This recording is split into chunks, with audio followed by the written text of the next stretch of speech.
Hi everybody, thanks for tuning in today to our Project Echo, Enhancing the Care and Health of Older Adults Living with Dementia Participant Orientation. Throughout today's orientation, we will be familiarizing you with the Zoom platform, providing an overview of what is Project Echo, going over the process for presenting a case, reviewing program goals, objectives, and the schedule. We'll meet some of our faculty members and adjunct faculty, and we'll cover participant expectations. Echo uses Zoom software as the platform to deliver case-based sessions, referred to as Echo sessions or sometimes tele-Echo sessions. Let's take a few minutes and get to know Zoom a little better. First, how to connect to the Echo session using Zoom. The easiest way will be by clicking on the link provided in the email reminders that go out prior to the Echo sessions. This link is also included in the calendar invite that is sent out through Microsoft Outlook. Another way to connect would be to visit www.zoom.us. In the upper right, you'll see a Join a Meeting button. When you click that, it'll ask you to enter in the meeting ID and then click Join Session.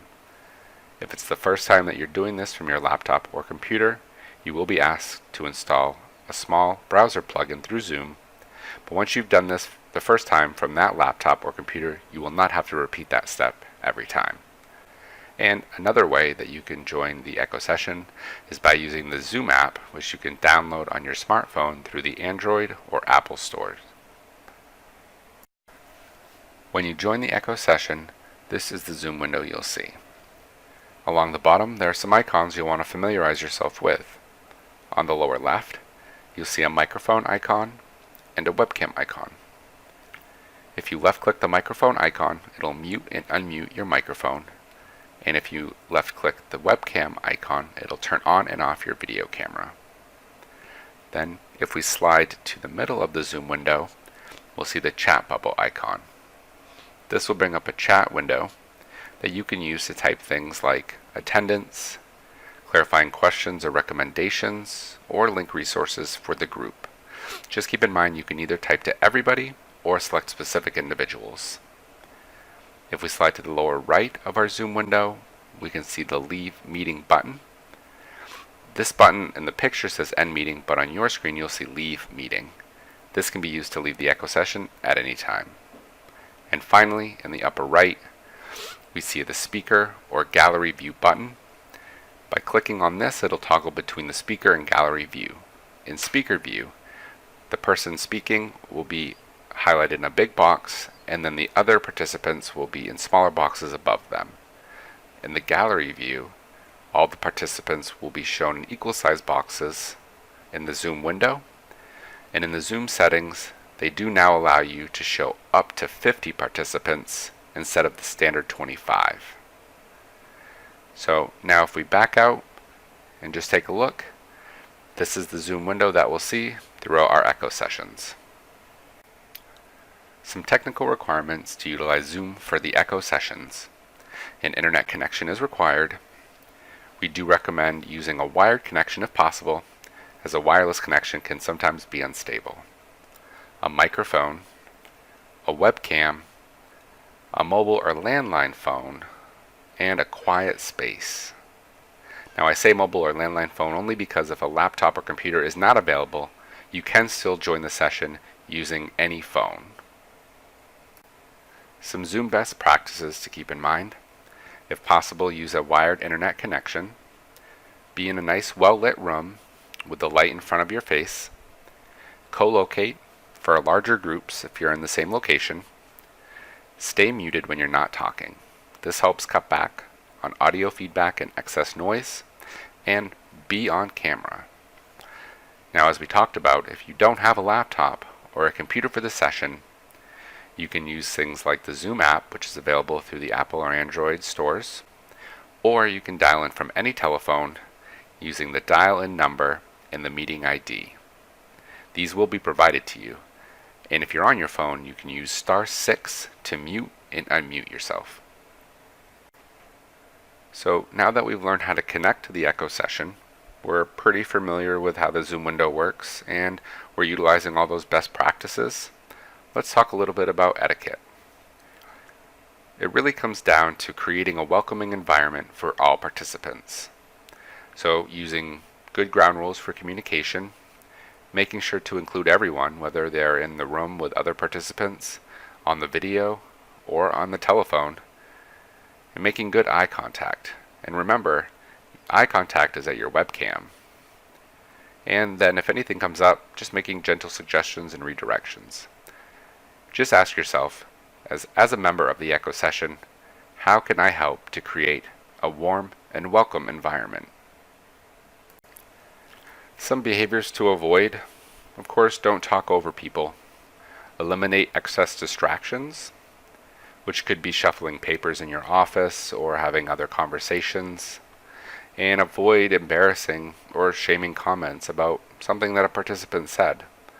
And remember, again, it's just all about creating a warm and welcoming environment. And finally, some best practices to remember when being a participant in an Echo session.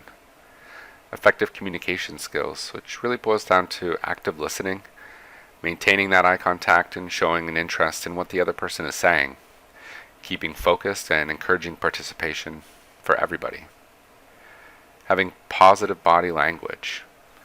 Remember that if people can see you on camera, things like eye rolling and shaking your head comes across as negative. Managing some of those difficult behaviors in a positive fashion. Be direct but be tactful. And a few just personal attributes of having tolerance to the differences of all of the participants on the call, showing a sense of humility and a sense of humor and empathy to your fellow participants. ECHO is an acronym for Extension of Community Healthcare Outcomes. Project ECHO is an educational model developed by researchers and Dr. Sanjeev Arora at the University of New Mexico School of Medicine in 2003. It is a nonprofit movement to improve care by gathering a community of practice together for learning and support with the goal of improving decision-making by collaborative problem solving. Community of practice refers to a group of people who share a common concern and passion for something they do and learn how to do it better as they interact regularly. Project ECHO is a movement to demonopolize knowledge and amplify the capacity to provide best practice care for underserved people all over the world. The ECHO model is traditionally accomplished by linking content experts, which is referred to as the faculty, to participants that wish to increase their capacity in a specific subject matter or discipline, which are sometimes referred to as spokes, learners, or cohort participants. Through a series of virtual learning sessions, the expert faculty mentor and coach the learners via case-based learning and didactic education. There are 4 core principles to any ECHO program regardless of the topic area. Use technology to leverage scarce resources, sharing of best practices to reduce disparities, case-based learning to master complexities, and the tracking of data to monitor outcomes. This visual represents the flow of knowledge that occurs during any ECHO session. As you can see, knowledge flows from the hub to the spoke and the spoke back to the hub, but also from spoke to spoke. This really highlights a key difference between a traditional webinar or a conference call, that in ECHO, it's really an all-teach, all-learn method. So in summary, ECHO is just that. It's a methodology using the Zoom software as the delivery platform. Some important things to remember: ECHO is not a traditional webinar or conference call or stream session to observe. ECHO relies on active participation from all participants. The ECHO model provides a structured approach and format to share and democratize knowledge via the discussions from spoke to hub and hub to spoke. The anatomy of an ECHO session refers to that structured process of facilitating these case-based discussions. We'll start out each ECHO session with a welcome and announcement, followed by a brief didactic or mini lesson. After the didactic, we'll do a roll call to gather attendance, and then if time allows, a short Q&A. After that, we will launch into our case presentation. Let's take a look at what that looks like. During each ECHO session, a forensic nurse will present a case. These should represent your most complex and challenging cases. A case presentation template will be provided, and remember, only include de-identified information on this template. It's critical to preserve patient confidentiality at all times throughout the case presentation, so no HIPAA identifiers should be mentioned during the case or put onto the case template. The process for presenting a case is pretty simple. During the ECHO session, the facilitator will call on the case presenter or presenters to present their case. They will be asked to verbally summarize the case. The ECHO facilitator will then promote discussion amongst all participants, both the faculty and the cohort members. The facilitator will begin by asking clarifying questions, always beginning with the cohort members before moving on to the faculty. This process will then be repeated for making recommendations or impressions about the case. At the conclusion of the discussion, the note taker will provide a high-level recap of the recommendations, and a summary of the notes will be vetted and shared with the cohort. And again, it's important to remember that no protected health information should be shared or discussed during the session. Now we'll cover the program objectives.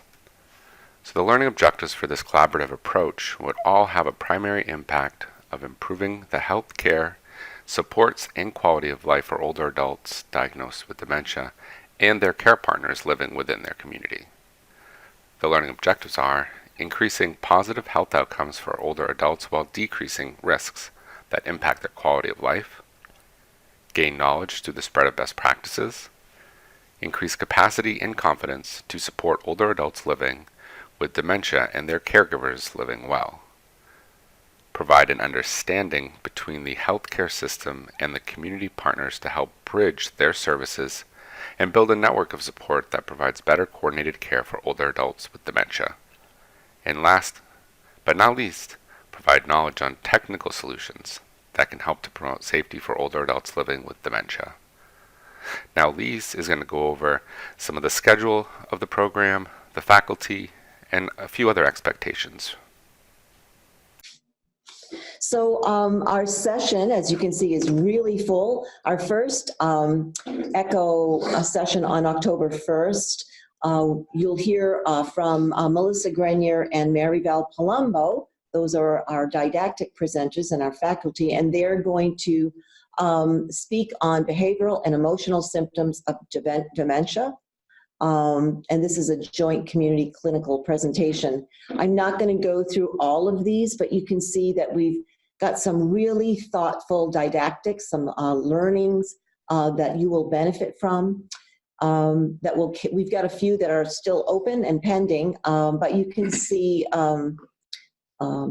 some of the real thoughtful topics that we've worked very hard to put together for you.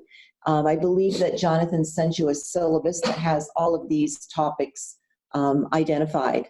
So you can go to next session. And here's your faculty. We had pictures for everyone, but we didn't have time to get all of those. You may know some of them. So from Maine, we're very fortunate to have, that's actually Catlin Blackstone. We got to do, that's a typo there. From Southern Maine Area on Agency. And we have Tamara Herrick from Maine Health and Dr. Cliff Singer from Northlight. Dr. Singer has been on previous ECHOs supporting older adult care work, and he'll bring a wealth of knowledge, not only in the model, but also in his expertise as the geriatrician. From New Hampshire, we're proud to have Ellen Thompson, she's a community nurse from Lyme Parish, Ellen Flaherty from Dartmouth Hitchcock, Renee Pepin from the Dartmouth Center for Health and Aging, Anne Marie Olson Hayward from the REAP program, which Referral Education Assistance and Prevention Program for older adults in New Hampshire. And then from Vermont, we have Mary Val Palumbo from University of Vermont College of Nursing and Health Sciences, Cinda Daunton from Rutland Mental Health Services, Mark Bootwell from Senior Solutions, and then finally, Allegra Miller, who is really our care partner. She does some work at the Memory Center.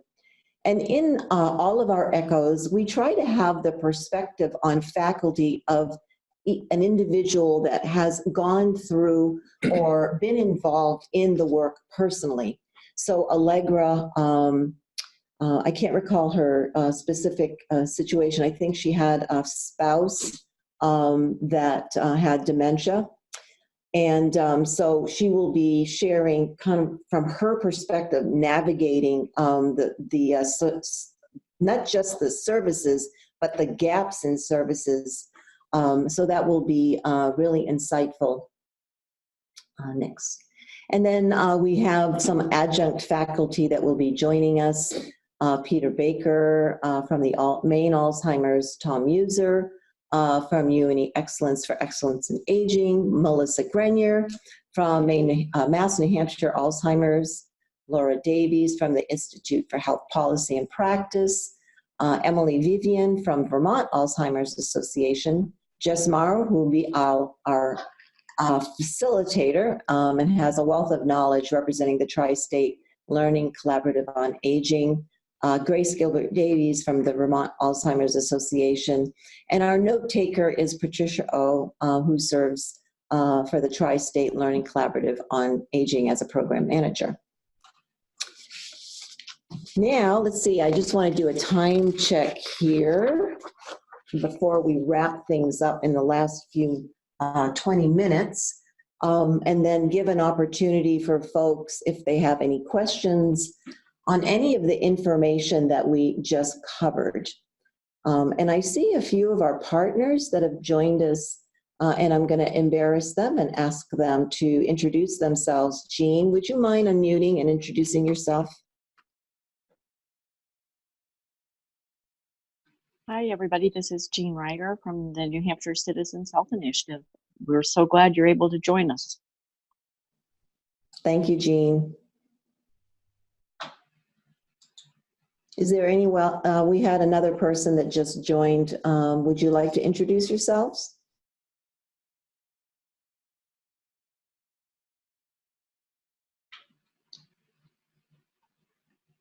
All right.